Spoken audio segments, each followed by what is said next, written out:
আজ আমি বাড়িতে খাবো কাশ্মীরি আলুর দম। একটা বাটিতে 7-8টার মতো কাজু বাদাম, 1 চামচ পোস্ত, 1 চামচ চারমগজ জলে ভিজিয়ে রাখলাম। আর একটা বাটিতে 2 চামচ মতো টক দই ফেটিয়ে রাখলাম।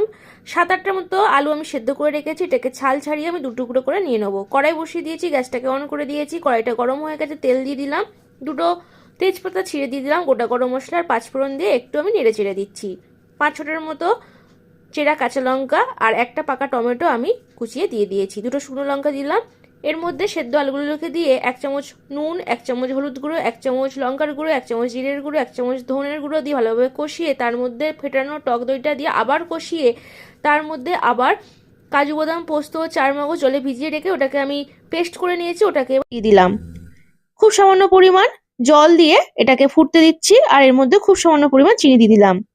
ঝোলটা ফুটে অনেকটাই গাঢ় হয়েছে। এর মধ্যে 1 চামচ গরম মশলা গুঁড়ো আর কাসুরি মেথি দিয়ে দিলাম, আর 1 চামচ ঘি